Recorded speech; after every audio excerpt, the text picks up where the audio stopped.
வணக்கம். இன்பமே சூழ்க, எல்லோரும் வாழ்க என எல்லா வல்ல இறைவனை வேண்டி இன்றைய உங்கள் சிந்தனையில் புறம் பேசுவதற்கு நோ சொல்வோம் என்ற தலைப்பில் ஒரு சில சிந்தனை வரிகள். நான் கடந்த பல ஆண்டுகளாக தமிழ் பள்ளி, இந்திய அமைப்புகள், இளைஞர் இயக்கங்கள், தமிழர் இயக்கங்களுக்கு சென்று தன்முனைப்பு பேசி வருகிறேன். அண்மைய காலமாக பணி ஓய்வு பெற்ற இந்திய அரசு இயக்கங்களுக்கும் சென்று பேசியிருக்கின்றேன். அங்கெல்லாம் எனக்கு கிடைத்த தகவல் என்னவென்றால், நம்முடைய இந்தியர்கள் நிறைய பெட்டிஷன் மேலிடத்திற்கு அனுப்புகிறார்கள். அதனால் பலவிதமான இடையூறுகளை இவர்கள் சந்திக்கிறார்கள்.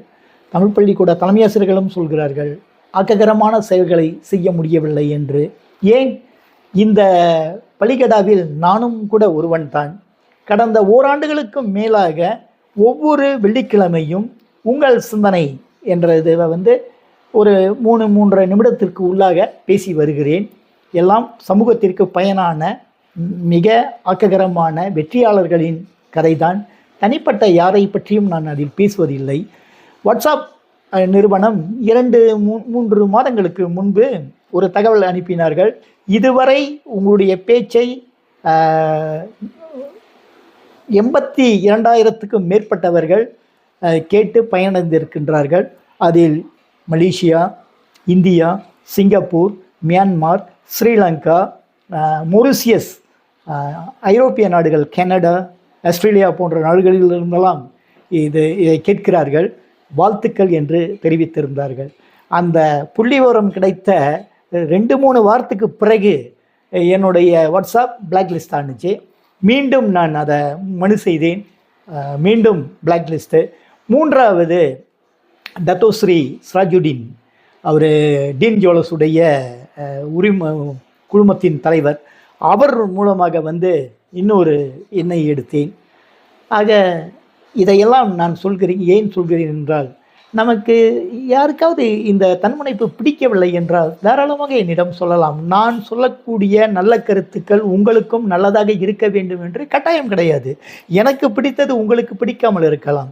ஆக இதில் எந்த ஒரு கருத்து முரண்பாடுகளும் இருப்பதில் அது தவறே இல்லை. ஆனால் அதை தயவு கூர்ந்து என்னிடம் நேரடியாக சொன்னால், தயவு கூர்ந்து இதை அனுப்பாதீர்கள் என்று சொல்லிவிட்டால் வாழ்நாள் முழுவதும் நான் அனுப்பப் போவதில்லை. அதை விடுத்து வாட்ஸ்அப் நிறுவனத்திற்கு தெரிவித்து வாட்ஸ்அப் நம்மளுடைய பிளாக் லிஸ்ட் ஆக்கிறதுக்கெல்லாம் காரணமாக இருக்கக்கூடாது. இது என்னை பொறுத்த விஷயம் மட்டுமல்ல, இது போன்றுதான் பள்ளியிலும் நம்முடைய தலைமை ஆசிரியர்கள், தமிழ் பள்ளி ஆசிரியர்கள் நேரம் காலம் பாராது உழைக்கிறார்கள். அரசு சார்பற்ற எத்தனையோ இயக்கங்கள் உண்மையாக அர்ப்பணிப்பு உணர்வோடு செய்கிறார்கள். நம்முடைய அரசு சார்பற்ற இயக்கங்களின் தலைவர்கள், அரசியல் தலைவர்கள் நல்லதை செய்வது கூட நிறைய பேர் இருக்கிறாங்க. அந்த நல்லதை பாராட்ட மனம் இருந்தால் பாராட்டுவோம். பாராட்ட மனம் இல்லை என்றால் அவர்களுக்கு தடையாது நாம் இருக்கக்கூடாது என்று கூறி, நல்லதற்கு எப்போதும் உறுதுணையாக இருப்போம்.